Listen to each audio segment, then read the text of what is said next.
안녕하세요, 여러분. 오늘 이 해설에서는 정말 흥미진진한 역사적, 종교적 텐션을 하나 파헤쳐 보려고 합니다. 바로 고대 이스라엘 역사 속에서 끊임없이 팽팽하게 충돌했던 두 가지 가치에 대한 이야기인데요. 한쪽에는 절대적이고 중앙 집중적인 하나님의 명령이 있고, 다른 한쪽에는 인간이 본능적으로 추구하는 편리함이라는 아주 혼란스러운 현실이 있습니다. 자, 종교적인 순수성을 지키려는 그 엄격한 원칙이 인간의 일상적인 타협과 정면으로 부딪혔을 때 과연 어떤 일이 벌어졌을까요? 오늘 이 해설을 통해 그 놀라운 과정을 하나하나 속 시원히 추적해 보겠습니다. 바로 시작해 볼까요? 오늘 우리가 쭉 살펴볼 로드맵은 이렇습니다. 첫 번째, 예루살렘 성전 원칙부터 시작해서요. 두 번째, 산당의 문제점을 짚어보고, 세 번째로는 진정한 성경적 대안을 찾아본 뒤에 마지막 네 번째, 현대 청교도적 예배 원리까지 자연스럽게 이어가 보겠습니다. 자, 첫 번째 섹션, 예루살렘 성전 원칙입니다. 이스라엘의 왕이라는 게 아예 존재하기도 전에 확립되었던 그야말로 티 없이 맑고 엄격한 절대적 이상향부터 먼저 짚고 넘어가 보죠.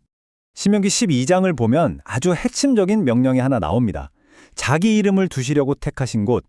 이 짧은 구절 하나가 이스라엘 백성들에게 예루살렘 성전을 유일하고 배타적인 예배의 중심으로 딱 못 박아 버렸거든요. 왜 굳이 이렇게 한 곳으로 다 집중시켰을까요? 이건 그냥 거대한 건축 프로젝트가 아니었습니다. 그 당시 고대 근동 지역을 보면 사방팔방에 이방 신전들이 널려 있었단 말이죠. 그런 이교 문화와의 접촉을 아예 차단해버리고 신앙의 순수성을 지키기 위해 쳐놓은 아주 강력하고 전략적인 방어막이었던 겁니다. 그러니까 여기서 우리가 놓치지 말아야 할 포인트는요. 이게 단순히 어디서 예배할 거냐 하는 지리적인 문제로 끝내는 게 아니었다는 거예요. 예배에는 하나님이 아주 구체적으로 딱 정해두신 중보자와 절차가 필수적이었습니다. 오직 아론의 자손들만이 희생제사를 집례할 수 있었죠. 한마디로 내가 열정이 넘치니까 제단에 올라가겠다. 이런 승인되지 않은 인간의 개입을 원천적으로 차단하는 엄청나게 엄격한 프로토콜이었습니다. 이어서 두 번째 섹션, 산당의 문제점입니다. 방금 우리가 완벽하고 이상적인 규칙을 봤잖아요. 그럼 이 절대적인 명령이 인간의 일상적인 타협과 현실에서 만났을 때 어떻게 충돌했는지 한번 들여다보겠습니다. 현실은 꽤나 복잡했습니다. 여기서 사람들이 심리적으로 훅 빠지기 쉬운 두 가지 위험한 함정이 등장하는데요. 첫 번째는 비공식 여호와 예배입니다. 아우, 예루살렘까지 언제 가냐? 너무 멀다. 하면서 그냥 동네 가까운 곳에 제단을 쌓고 여호와를 예배한 거죠. 올바른 신을 찾긴 했지만 철저히 편의주의에서 나온 행동이었습니다. 그리고 두 번째는 진짜 치명적인 함정, 바로 혼합주의적 예배입니다. 이건 가나안 사람들이 쓰던 기존 산당을 빌려 쓰다가 은근슬쩍 여호와 신앙에 바알이나 아세라 같은 세속 문화가 마치 독성 물질처럼 스며들어 섞여버린 경우죠. 이 상황을 좀 더 깊이 이해하려면 청교도 신학에서 아주 중요하게 다루는 개념 하나를 아셔야 합니다. 바로 의지적 예배, 영문으로는 will worship이라고 하는데요. 자, 분명히 참된 신인 여호와를 향해서 좋은 마음으로 시작한 제단이었는데 왜 이게 불순종이 될까요? 이유는 간단합니다. 성경적인 지식이나 하나님의 명령에 따른 게 아니라 그냥 사람 편하려고 스스로 만들어낸 방식이었기 때문이에요. 열심은 있었지만 그건 어디까지나 하나님이 오케이 하지 않으신 자기들만의 열심이었던 겁니다. 게다가 앞서 말씀드린 혼합주의는 상황이 훨씬 더 심각했습니다. 이스라엘 전국 방방곡곡에 가나안 방식의 산당이 버젓이 남아있었다는 것 자체가 뭘 의미할까요? 이스라엘 내부에 세속적이고 이교적인 가치관이 이미 뼛속 깊이 침투해 있었다는 강력한 증거입니다. 편하려고 슬쩍 남겨둔 산당이 결국 자기들의 신앙을 완전히 오염시켜버리는 혼합 종교의 온상이 되어버린 거죠. 진짜 무서운 일입니다. 아니, 그러면 도대체 이스라엘 백성들은 어떻게 했어야 맞을까요? 세 번째 섹션, 편의가 아니라 철저한 순종을 요구하는 진정한 성경적 대안을 살펴보겠습니다. 무교절, 칠칠절, 초막절, 성인 남성이라면 무려 1년에 3번이나 이 절기들을 지키러 예루살렘 성전으로 의무적으로 올라가야만 했습니다. 여러분, 이거 정말 장난 아니거든요. 집 앞 언덕에 터덜터덜 걸어 올라가서 산당에 가는 거랑은 아예 차원이 다른 얘기입니다. 시간도 엄청 깨지고 비용도 많이 드는 정말 고된 여정이었죠. 하지만 성경은 적당히 편하게 해라가 아니라 철저한 순종을 바탕으로 한 이 험난한 순례를 콕 집어서 요구했습니다. 여기서 당연히 이런 의문이 생기실 거예요. 아니, 그럼 예루살렘에 안 가는 평소 1년 내내는 신앙생활을 어떻게 합니까? 사실 여기에 기가 막힌 성경적 해결책이 다 준비되어 있었습니다. 희생 제사 자체는 철저하게 예루살렘 성전에서만 하도록 묶어두는 대신에 각 동네마다 레위인들이 흩어져서 백성들에게 하나님의 율법을 가르쳤거든요. 제사 드리겠다고 동네 산당에 가는 대신 각 지역에서 하나님의 말씀을 배우고 가르치는 이 놀라운 시스템.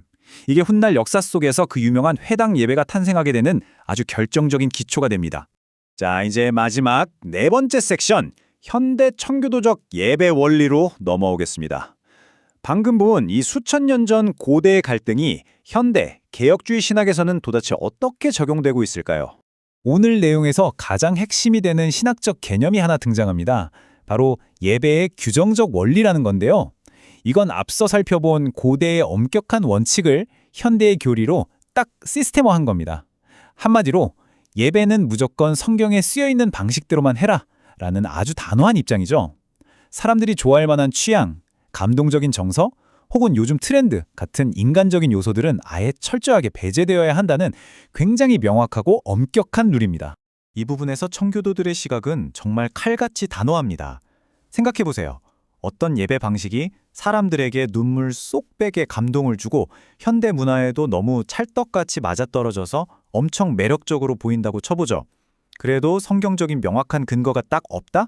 그러면 절대 정당화될 수 없다는 겁니다.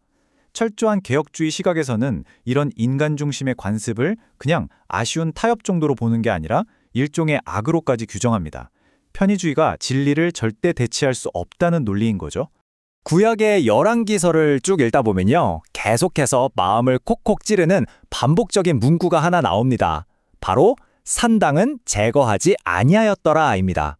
아무리 훌륭한 왕이 나타나서 이것저것 뜯어고치고 개혁을 시도해도 역사서는 계속해서 이 문장으로 꼬리표를 딱 붙여버립니다.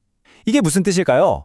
적당한 선에서 타협하는 반쪽짜리 영적 개혁이 얼마나 위험한지, 그리고 사람들 사이에 뿌리내린 그 편리한 관습을 도려내는 게 진짜 얼마나 뼈를 깎는 일인지를 보여주는 아주 소름 돋는 경고인 셈이죠. 자, 이 모든 역사와 자료들을 하나로 꿰뚫는 신학적 결론이 바로 여기에 있습니다.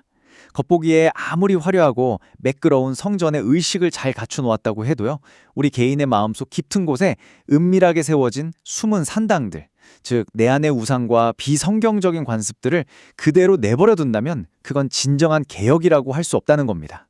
이스라엘 역사 속에서 그토록 끈질기게 살아남았던 산당은 오늘날 우리 눈에 보이지 않는 내면의 타협을 비치는 아주 강력한 거울이 되는 거죠.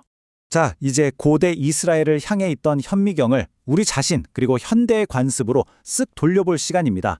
수천 년 전 사람들이 그 언덕 위에다 편하게 쌓아 올렸던 제단들이 혹시 오늘날 트렌드나 문화라는 이름표로 살짝 바꿔 달고 우리의 일상과 신앙 속에 여전히 딱판이 자리 잡고 있는 건 아닐까요? 이 도발적이면서도 절대 잊기 힘든 질문을 여러분께 남겨드리며 오늘 자료 해설은 여기서 마무리하도록 하겠습니다. 이 질문에 대한 진짜 답은 아마 여러분 각자의 깊은 고민 속에 숨어 있을 겁니다. 끝까지 함께해 주셔서 정말 감사합니다. 다음 해설에서는 더 흥미롭고 뼈 때리는 분석으로 돌아오겠습니다.